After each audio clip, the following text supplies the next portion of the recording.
지금 한 주간 종교계의 뜻깊은 현장들을 만나보는 시간이죠. 먼저 만나볼 현장은 5대 종단이 한자리에 모인 뜻깊은 현장인데요.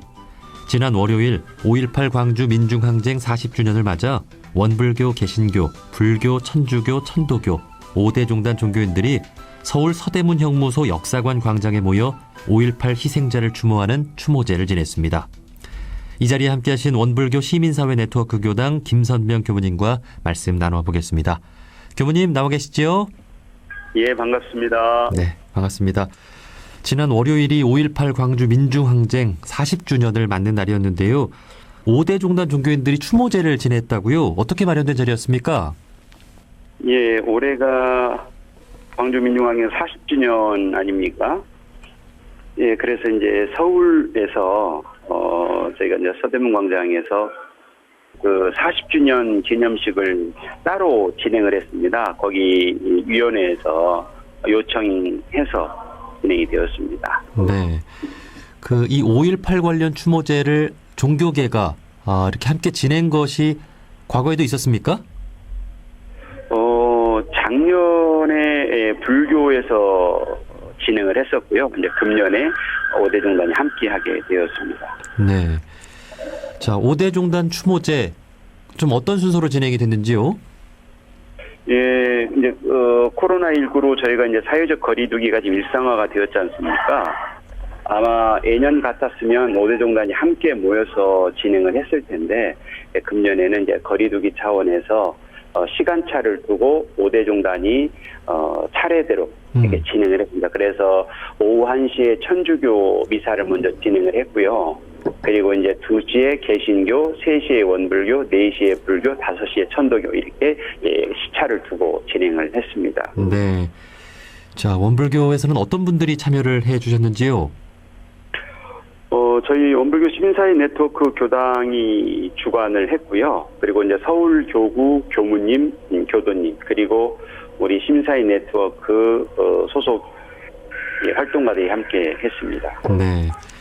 자, 이날 교무님께서 또 특별히 설법을 해 주셨다고 들었는데요. 교무님께서 어떤 말씀 전해 주셨는지요?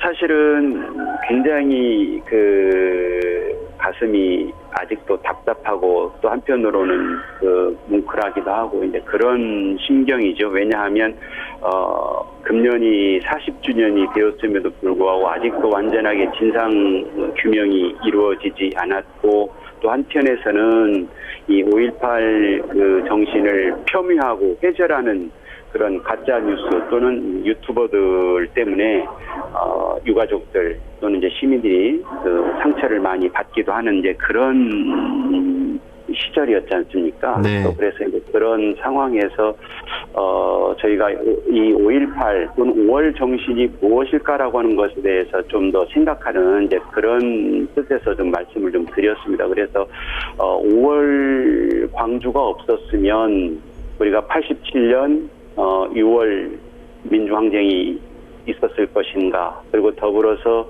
2016년 촛불 명예시민혁명이라고 하는 이런 소중한 가치가 우리 시민들 가슴에서 타오를 수 있었을 것인가. 이제 그런 면에서 이 5월 정신은 대단히 소중한 것이고 그러한 면에서 신군부의 그런 총칼 아래에서도 민주와 또 정의를 위해서 소리를 높여 외치신 우리 광주의 시민들 그리고 학생들 이런 분들의 어떤 정신이 대단히 소중하다라고 하는 것을 우리가 다시 한번 환기하고 또 그런 정신을 우리가 이어받자라고 하는 이제 뜻에서 좀 말씀을 드렸고요. 거기에 이제 우리 원불교의 이제 이 법률은 정신을 덧붙여서 네. 불의를 징계하고 정의를 세우라고 하셨거든요. 네. 그런데 총칼 앞에서 아무리 정의인 줄 알거든 그 총칼 앞에서 굽히지 않고 외칠 수 있는 사람이 얼마나 많이 있을 것인가 생각을 해볼 때에 아마 저로서도 이것이 쉽지 않았을 것이다 생각을 해봅니다. 그런 면에서 이 5월 광주 시민들의 이 민주주의를 지켜내려고 하는 또 정의를 지켜내려고 하는 소중한 정신을 좀 담아서 우리가 이것을 계승하자라고 하는 취지의 말씀을 드렸습니다. 네. 원불교 교법적으로도 이 민주주의는 네. 참으로 이론상의 진리와 부합하는 그런 우리 사람 사는 세상에서 마땅히 만들어 나가야 할 그런 정치 제도라는 생각이 듭니다.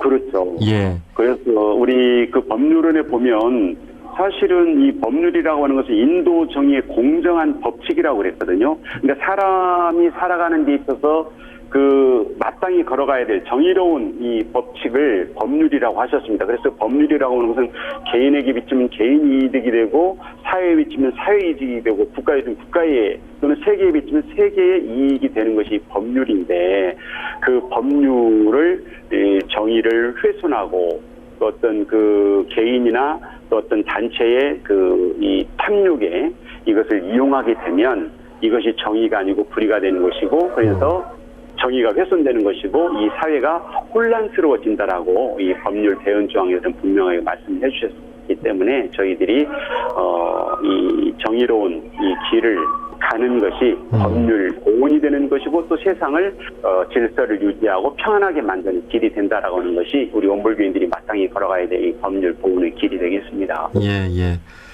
우리 원불교 교도로서 마땅히 가야 할 길이고 모든 종교인들이 민주주의를 위해 노력해야 함은 공통적인 정신일 거란 생각이 듭니다. 자, 네네. 광주 민중항쟁 40주년을 맞아서 우리가 누리고 있는 이 민주주의를 앞으로도 더 잘 지켜내고 강화하기 위해 우리는 어떤 노력을 더 해야 할까요? 아마도 우리 모든 국민들이 이 5월 정신을 가슴에 좀 이렇게 새기고 함께하게 되면 그러한 그 정의로움 또는 민주주의를 지키려고 하는 이 DNA가 잘 이렇게 정착이 될 것 같아요. 그런데 아직도 이 5월 정신을 이렇게 앞서 말씀드린 것처럼 이렇게 훼손하고 또 평가절하하고 회절하는 이러한 그 사람들이 있어서 매우 안타깝습니다. 그래서 21대 이제 국회에서는 이런 과거사법에 대한 어떤 보완 정치를 더 해서 이미 정리된 것임에도 불구하고 그것을 부정하고 훼손하는 사람들이 이렇게 준동하지 못하게 법률적으로 이것을 좀 명시하는 그런 이제 입법 절차가 21대 국회에서 이렇게 이루어지고 그리고 이것을 우리 모든 국민들이 이제 제대로 알고 배우고 또 선양하는 이런 기회를 가지게 되면 아마도 우리 대한민국의 이 민주주의는 한층 더 발전이 되지 않을까 그렇게 생각을 합니다. 네. 여기까지 말씀 듣도록 하겠습니다. 원불교 시민사회 네트워크 교당 김선명 교무님이었습니다. 교무님 고맙습니다. 네, 감사합니다.